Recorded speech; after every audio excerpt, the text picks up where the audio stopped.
Now, the predominant scuttlebutt permeating throughout this Major League Baseball season is just how wide open the playoff bracket seems to be shaken out, with there being no 100-win squad for the first time since 2014. However, in my opinion, that is only the prevailing thought because of the complete inactivity by one team specifically during the trade deadline. But before we get into that, here's some context. The Baltimore Orioles came into this 2024 campaign with true World Series aspirations because of the immense amount of prolific talent they possessed, as well as their 100-win division-winning season from last year, and it was absolute go time in year 5 for manager Brandon Hyde to finally hit a long playoff run, and the Orioles seemingly felt that same urgency as they traded an absolute haul of prospects, led by middle infielder Joey Ortiz of the Milwaukee Brewers for pending free agent ace in Corbin Burnes. Now you'd surmise this would only be a precursor for the trade deadline, as they would look to cement themselves as World Series favorites, but man oh man, we'll delve into that later.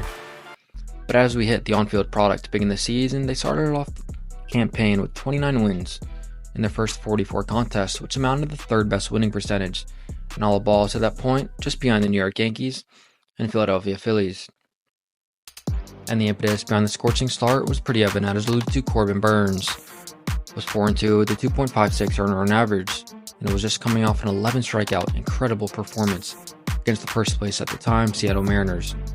And as it pertains to the offensive side of the ball, his young guys in Gunnar Henderson, Colton Cowser, and Jordan Westbrook.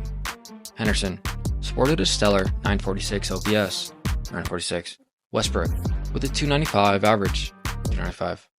Cowser with a 521 slugging percentage, 521. So the Baltimore Orioles at this point were as prolific as any team in all of baseball, as it was undeniable with their star power permeating everywhere. However, there's one bubbling concern that was starting to rise and becoming impossible to ignore in their closer Craig Kimbrell, who had amassed an ERA of 4.11 with a record of 4-2. And those of you who know ball, who's everyone watching this video, knows that if closer is racking up wins, it's just an indication of how many saves they are blowing, which was the case here, as Craig had blown 3 to this point, and mind you, we are in mid-May. So despite the scorching start, there was a clear point of contention amongst the fans in the front office as they were watching like hawks how Mike Elias would address the deadline, as this problem was evident, especially with their slew of coveted prospects they possessed, which we'll get to later because they did in fact trade a couple. But was it in the right deal? What's the question? What I'm saying is they spent 2 prospect bullets in Connor Norby and Kyle Stowers, and they spent them on a pitcher, Trevor Rogers, who might not be that good. So as we were trudging towards late June, they are coming off taking 2 of 3, an absolute slacking slice in there of 17-5 against the New York Yankees and Luis Hill, where Ryan Mountcastle and Ryan O'Hearn both collected 4 RBIs each, and they continue to play phenomenal crisp baseball as they rattled off 3 winning streaks of 4 or more spliced in there, including dismantling the 2 Sox in the league in Chicago and Boston by an aggregate score of 34-17. One. That's hit high and deep, out to right field. Rebsnyder back at the wall, has to play the rebound.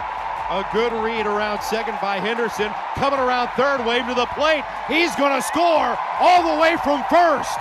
And spliced in there was the call-up of one of those alluded to coveted prospects, in 25-year-old outfielder Heston Kjerstad, who's absolutely hammering the baseball with an OPS of over 920. And when you supplement his offensive profile with Henderson and Westbrook, who were maintaining their scorching starts, and you also throw in there catcher Adley Rutschman with the 293 average, the offense was absolutely humming. However, despite their 49-25 record, which is good for second in all the ball, behind those Yankees, the lingering question of how to address the lackluster bullpen still persisted, as Kimbrell had blown yet another one in that alluded to New York series. And they had no immediate, ready, obvious replacement on the roster, as the seamless stride-in for most would be Yunior Cano. But the trepidation with him is simply his lack of experience, as he only had amassed 13 career saves to that point. And on top of that, there was now questions surrounding other arms, including Albert Suarez, a 30-year-old journeyman, and Kate Povich, who were both racking up starts on a consistent basis for the Birds.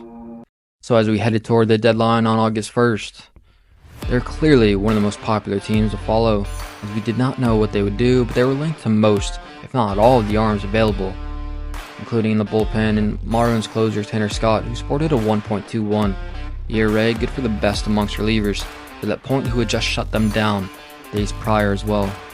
Carlos Estevez from the Angels as well was a name there that was out there, and Jason Adams from the Rays. But despite the injury, the scuttlebutt, and the desire to acquire at least one of them, they ended up with none. As Tanner got flipped to the Padres, Jason Adams the same, and Estevez to the Philadelphia Phillies. 2 on the way. Ground ball past Estevez, but Turner has it, throws to first, and the ball game's over. And what a comeback today for the Phillies, down 4 early. As it pertains to the starting rotation, they needed to acquire one, if not two, quality arms there, as well as they were ravaged by injuries. And even those who were in the rotation were not performing well, sans Corbin Burns. But the only two they acquired were Zach Eflin from the Rays, who's good. He was good, but he's not phenomenal. They were looking for more as it pertains to the fans, and Trevor Rogers they acquired as well from the Miami Marlins, who is in the midst of posting an ERA over 5, as he's also the same human who's only racked up one good season in his entire 5-year career with a sub-3 ERA. And not only that, but Michael Elias and the gang chose to relent on an absolute haul in most eyes, as Connor Norby and Kyle Stowers were both relented, as they were both top 100 prospects at one point in the last 3 years, and in Norby's case in particular, he was their number 3 overall prospect. And the other significant move they made was trading for Sir Anthony Dominguez from the Philadelphia Phillies, which was an odd swap between two teams vying for the World Series. All in all, it was a pretty regrettable deadline for the Birds, as they pranced onto the deadline having some of the shortest odds to win the World Series while possessing a stacked system, and to come away with 0 impact players was a complete whiff in most eyes, including mine. I think they overreacted to what their needs were. They need an impact starting pitcher. They need someone to protect themselves in the back end of the bullpen. I don't know if they accomplished either of those. They would say, the price that the Tigers were asking in exchange for Tarek Skubal, for example, is obscene. We're not going to give up that haul. And to that I say bump that, especially when the guys you could have given up are being blocked anyway. In the case of Jackson Holliday, who is a shortstop. And by the way, have you heard the shortstop the Baltimore Orioles currently have? Yes, MVP candidate Gunnar Henderson. So where is Jackson going to play? Why not flip him for an impact starter in Tarek, who's under control for multiple seasons? 6 punch outs for Skubal. Oh yeah, that is beautiful. So despite the underwhelming activity during the deadline, they still had to play baseball games thereafter. So as we prance along, the question will be, will the inactivity dud permeate throughout the clubhouse with the boys, and will they start underperforming because of it? Well, coming out of the deadline, straight out of the deadline, they lost 2 straight. The AL Central leading Guardians by an aggregate score of 18-7. And for the month of August in totality, they went a lackluster 13-15, as they lost 2 of 3 in LA against the Dodgers in a big litmus test in which they flunked. And it dropped them out of the top spot in the AL East to New York. Coincidence? Who knows? But the impetus behind the bad play was the bats, as Stans Gunnar and Anthony Santander, they flat out stopped hitting. Ryan O'Hearn, who had been hitting in the middle of the lineup, was absolutely abysmal, as he hit 174, the .226 slugging percentage in that month, as even star catcher Adley Rutschman hit 192 with a .271 on-base percentage. And another middle-of-the-order thumper they relied on heavily in around Mountcastle was placed in the IL in the middle of the month against the Astros. They were decimated, depleted, and defeated, and there was absolutely no reason for that to be the case, as the front office could have made their move. So as the race was on, starting in September for the AL East crown, Baltimore was given a gift from God, as they were treated to 6 games, and objectively speaking the worst 2 teams in all the land in Colorado and Chicago, as they went 4-2 to somewhat stabilize their swoon, and inched them just above New York by half a game after that. And they were starting to get ancillary contributions from their players like Colton Cowser, who raised his OPS to 765 after it was just toiling around 700 for the first few months of the year. But they would after that continue to play substandard baseball, as they currently sit 88-68, good for 3.5 games back for the Yankees for the AL East supremacy.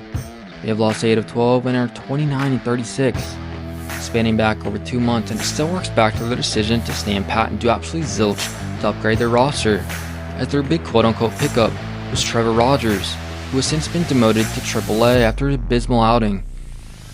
Yesterday was a weird day. And wow, I'll be damned, it comes full circle, as they designated Craig Kimbrell for assignment on September 18th after posting a 5.33 ERA to the tune of a negative 1.1 WAR. And why I say ooh, and why I say wow, it came full circle is because they chose not to address that other than Sir Anthony Dominguez, and it came back to bite them as they relied heavily on Craig. So man, in summation, the Orioles have absolutely left this playoff bracket wide open when they had a chance to absolutely put a stranglehold on it, in my opinion, with another arm or two. And they had the ammunition. As I stated, they had the ammunition. I don't know what the rationale as to why the front office did not make the move. But as baseball fans, we should enjoy it because it's going to make this October that much more intriguing. Alright, what do you guys think? Did the Orioles completely mess up or nah? Thanks for watching as always, and peace out. Henderson, one swing and Orioles could be up. Swinging a high fly ball to deep right center. Siri back toward the track, at the wall, leaps, and got it! He caught it! Took away a homer.